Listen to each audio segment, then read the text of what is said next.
And I believe those individuals that are so important to our characters, they are the ones that actually inspire us. They become inspirational keys that have unlocked our key and our future potential that we all have.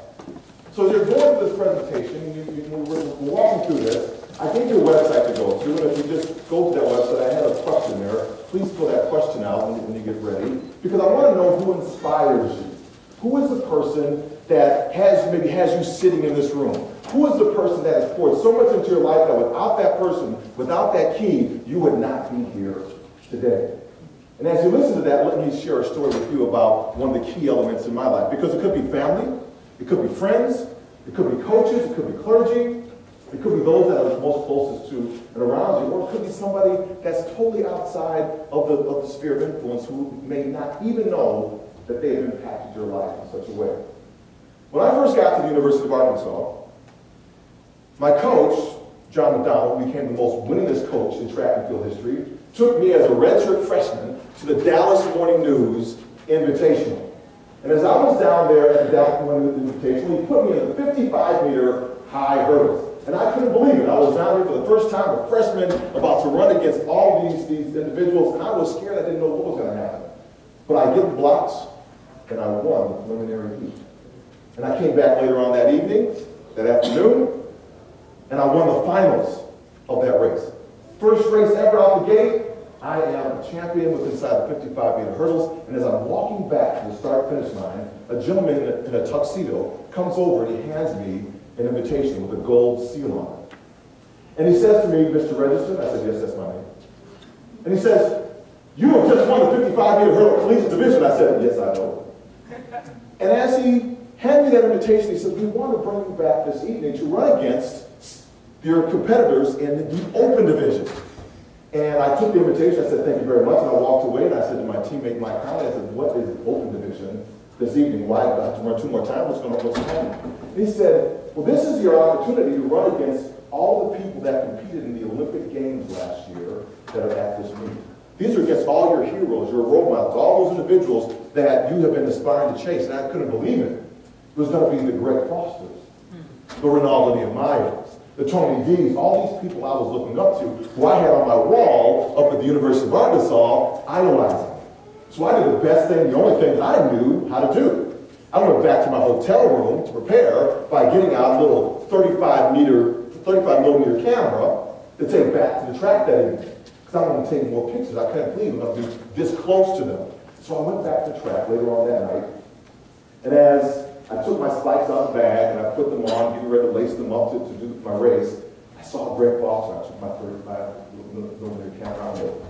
I took this picture, and then, I'm kind of like in the stealth mode, and I saw Ronaldo Nehemiah over there. Put the picture of him, and I saw Tony D's and put another picture of him as well. And then it came time to race time, and I'm ready. I'm in lane number 3, and I got Greg in lane number 1, Ronaldo's in lane number 2, and I'm in lane number 3. Tony D's in lane number 4. I said, I can't believe this. And as everything gets ready to start, the announcer comes on to the PA system and says, "Ladies and gentlemen, please welcome to the Dallas Morning News Invitational in the 55-meter high hurdles. He has set the world record at this distance just last year. This is Ronaldo Nehemiah." Crowd goes wild. Just for audience participation, you can all clap for that one. Crowd goes wild. In lane number 2, he has been twice underneath 13 seconds just last year in the 110-meter high hurdles. This is Mr. Gregory Foster. Crowd goes wild. Now it's my turn. Ready for my introduction. The kid that just won the 55-meter hurdles collegiate division. Standing up all great, proud. In lane 3, John Registar, University of Arkansas. In lane 4, flew right over my name. Now I am mad. And I'm going to show these jokers what I can do. So I get in those blocks. And that starter called us to the set position, and the gun went off, and I swear to you, to this day, I saw the best hurdle race of my life.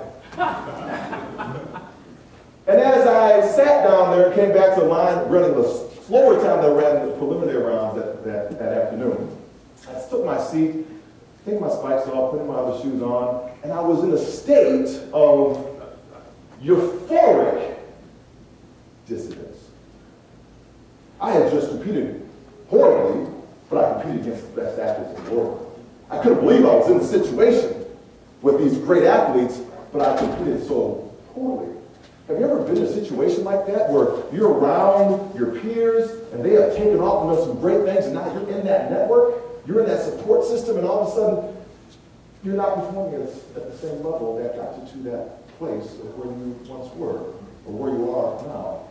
And that's the state I was in. Is that I was sitting there, a woman comes over, sits down right next to me, I have no idea who she is, and she says to me, as she kind of punches me and taps me on the shoulder, she says, "Young man, I saw you run in the 55-meter hurdles this afternoon. And I saw you win the preliminaries, I saw you win the finals, and I saw that man give you the golden invitation coming down here that night. And what you just did," and she got in my face and got in the mirror, she said, "you just dishonored that invitation. You were sitting in that room, taking your little pictures of all your heroes. You probably got them on your wall at the University of Arkansas. And what you need to do is develop those pictures, take them back to your university, put them on the wall, circle bullseyes around them, come back here next year and kick their butt." She used a little more colorful language than that. And then she got up and she walked away. I didn't know who this person was. On the bus ride home, I found out. Mike Conley, my teammate, said, "Why was Jeanette Bolden talking to you?" Jeanette Bolden, of course, in 1984, gold medalist in the 4x100 meter relay team, who had just sold something into my life. And I said, "You know what, I'm going to take her advice, I'm going to take her word. She knows a little bit of something about this, and that's what I'm going to do." So I circled those bullseyes around them after I developed the pictures. I came back the next year, won the Collegiate Division, got that invitation to go to the Night Division, left my little 35mm camera at home, did my proper warm-up. I got in the blocks that blew right over my name again, but this time when the gun went off, I was getting it. First hurdle, I was over. Second hurdle, I was over. And that's when I saw the second best hurdle race of my life. That those guys blew right by me. But the interesting part about it is that was the competition. They were competing. I was actually competing in the same event. I was doing it just as I had been given that invitation. You have an invitation for life right now. You have an invitation that the world is yours. You have so many opportunities right now, and it's up to us to help pour that into you, but you have to believe it. It's like Neo in the Matrix. He didn't believe that he could accomplish. You have to believe that you can accomplish every single goal, every single dream that you have that's right in front of you. So did you go to that website? Did you fill that application?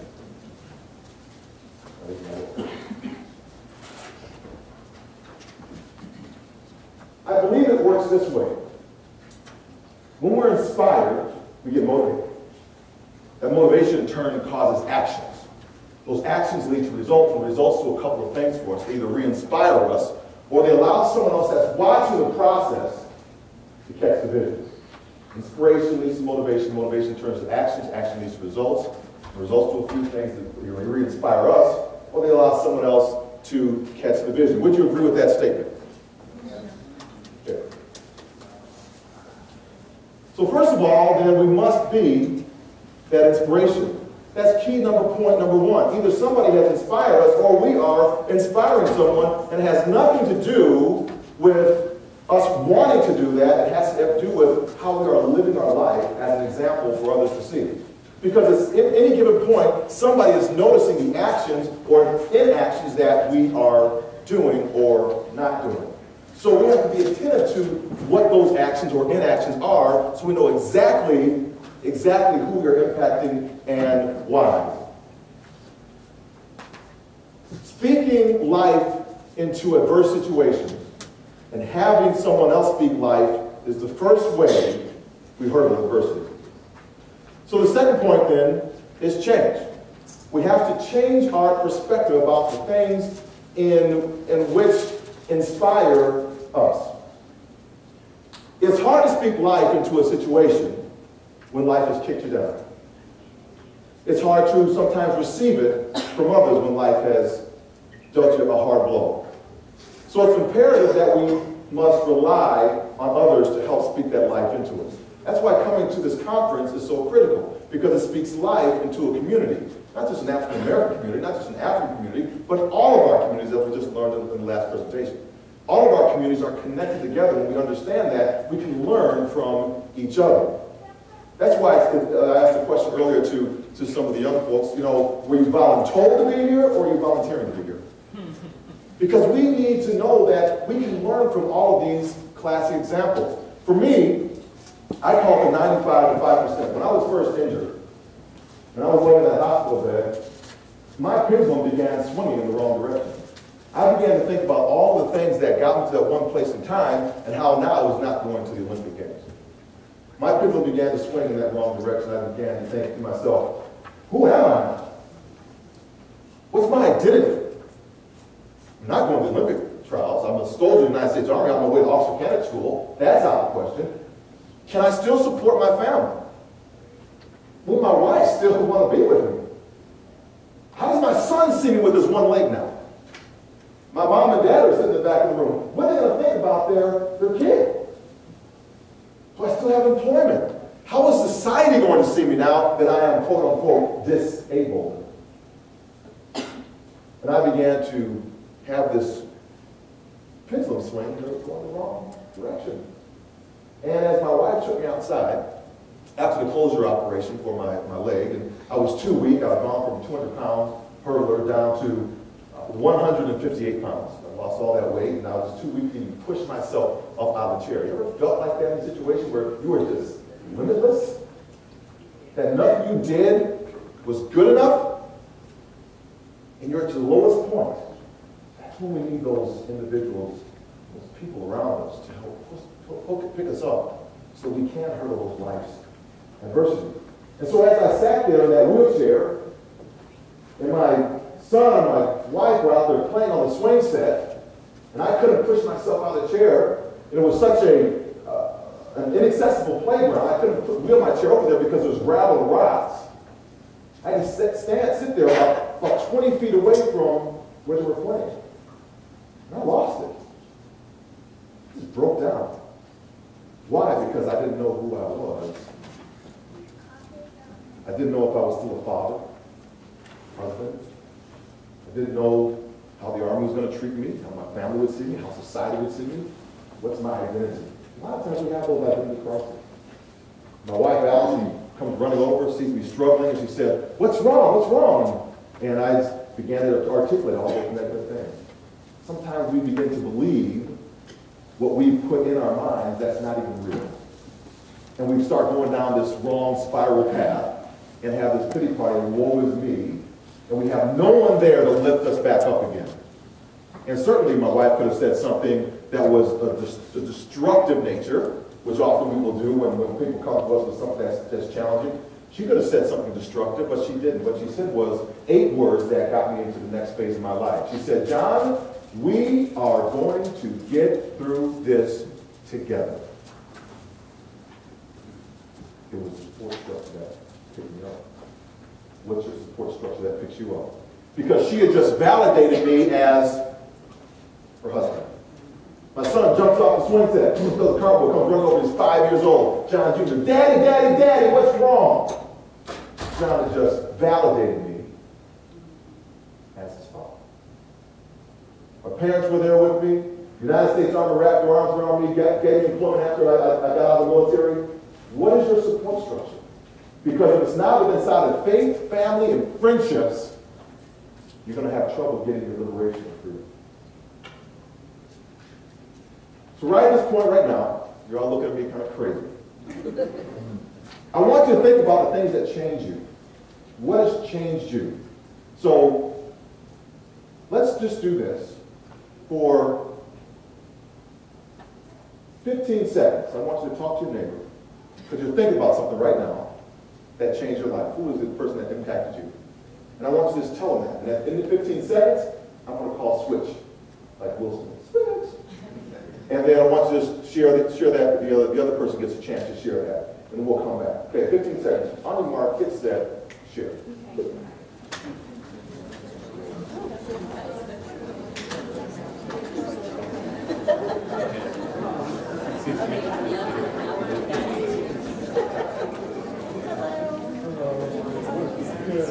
5 seconds.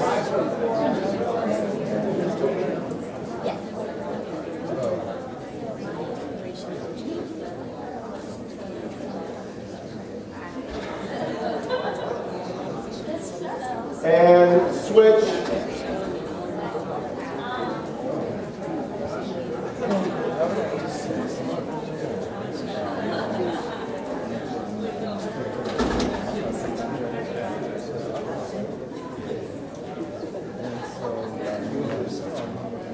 Five seconds.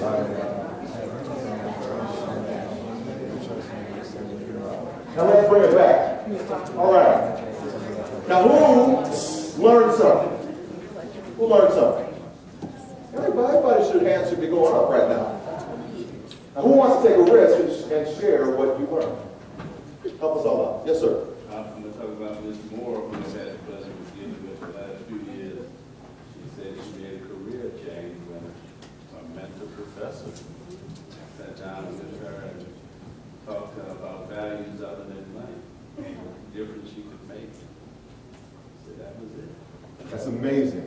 The value of it, because really, I mean, all you can see was a dollar bill. A lot of folks just see a dollar bill, but it doesn't hold you warm at night. All right, who else wants to share? Anyone else? Thank you very much. No one's brave enough? One there and then one there, we'll close. My father taught me not to be opinionated above all else, and even though he himself has strong beliefs, he doesn't try to impose his on me, so teaching me to be open-minded is really... Very good. Being open-minded. Yeah. Yes, ma'am. I learned that my friend was saying that looking at the struggles and the things that were possible is those things that motivate us to better in life. It's those things that I can let. That motivate her to just do better in school and just make a positive change in the world. So parents, help us to see our, just like you were saying, your dad. So those that are closest to us. And a lot of things that we see on television, thank you all for sharing that. A lot of things we see on television, they want us to believe, the marketing and the media want us to believe that it's these athletes, it's the musicians, it's the artists, it's you've got the Oscars coming up this weekend, and everyone wants to believe that these are how we should look and act and do inside of society. But it's really those who are closest to us that impact us and influence us in such a profound way. So right now, stand up. Stand up. Pair off. Stand up. Pair off. Pair off. Pair off. Be able to stand. Now I want you to face your partner. Face your partner. Face your partner. Face your partner. Face your partner. Talk about change. What I want you to do is I want you to look intently into your partner's eyes and then up and down their body. The full length of their body. Go up and down, get so personal with it, make them feel so up and down, look up and down that person's body. Don't look at me. That's the instruction. You got to take this something all the way in, girlfriend.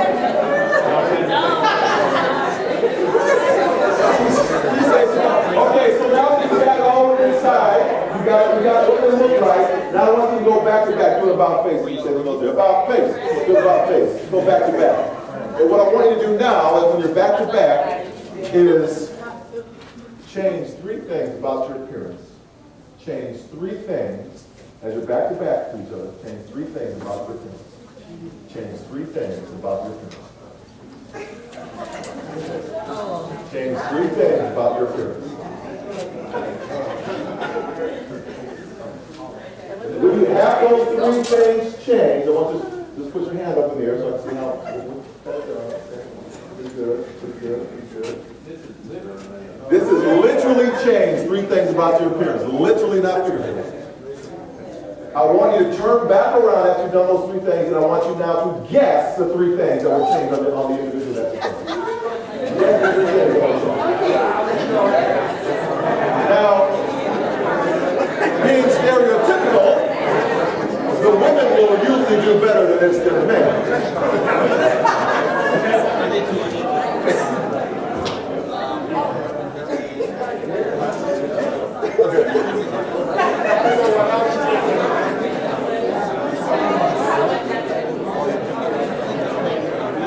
Once you have guessed those 3 things, I want you to say to me, so I'll look at you. What's that?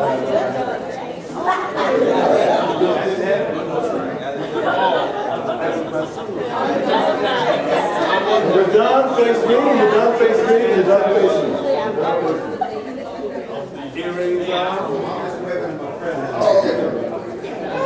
Outstanding, outstanding. Don't sit down yet. Don't sit down yet. All right, now, change. What was the first thing I asked you to do? Look each other up and down. First thing I asked you to do? Huh? What was the first thing I asked you to do? Stand up. Yes, sir, I heard the answer. And then the second thing I asked you to do was what? Pair up. Pair up. And the third thing? What was it? Face each other. Y'all getting smart now. And the fourth thing? Look at them up and down. Now, when you stood up and I asked you to stand up, I would have said, oh my gosh, the speaker asking me to do something that's taking me out of my comfort zone. I do not want to stand up right now. Wow. How many said that? Yeah, thanks for being honest. Okay. Now, if you didn't say it at that point, when I asked you to face your neighbor and look intently up and down their body, how many resisted? They're like, oh my gosh, no, I really can't do that. Okay, now for those that didn't, y'all a little weird, but that's okay. So then what's the next thing I asked you to do? I asked you to go back to back and then change three things. Now, I don't want to really get too much into the change of the three things, what those three things were. What I do want to say is we resist change when change is presented before us. So when we're coming to the Pan-African Conference, we already have a mindset, most of us, on what we want to get out of it, and so we resist any type of thing that challenges our thinking. And because we resist that, we stay stuck where we are. We don't want to move any further than where we are right now. So the second thing is we get up and we get even more uncomfortable because we come into a workshop and we hear some challenging thoughts, and that's the facing of each other, and we're looking at things that are so up close in our face that we really pull back. And we don't want to move forward. So the thing is, we have to take change. So we start thinking about what is it that I can do personally that can change some of the things that are going on within inside of me. So that's where it comes down to changing those three things. And most people in here that I was observing, you took something off when I asked you to change three things. How many put something on when I asked you to do it? 1, 2, okay. 2. You should celebrate them for that. Because what that represents are the opportunities. Most of the time, when we see something, when we're dealing with something in our lives that causes us to have change, we resist it, and we always think that we have to lose something from it. So we begin taking things off. Oh, my coworker, she just got laid off. She lost her computer. I'm going to lose mine too. And start closing down. I'm going to shut down. You know, we always think that we have to lose something. It is in those people, and it can come from anywhere within inside of the sphere of trust, or the sphere of influence. It can come from anywhere when we put things on, we're looking at not what we're losing and the fear of that, but what we can put on. What is going to be a benefit to us? What's going to be an opportunity for us? And we have to look for those individuals that can do it. And that could be the CEO, or it could be the person that's opened the front line door. The one that looks for the opportunities. Those are the ones you want to get around you to celebrate. Now you may take a seat. And I have one more question for you as you take a seat. How many of you, after you took everything off, before you sat down, put it right back on and dressed yourself right back the same way? Right? You went right back to the same way you were. And that has to deal with sustainability. After you come to a conference like this, do you just put it back in the kit bag and put it on the shelf? Or do you actually become sustainable with the type of change that you have? So if you look at this, we got to get out of our comfort zone. Jump like that fish. Try to make it the other ball. If you don't, hey, someone pick you up.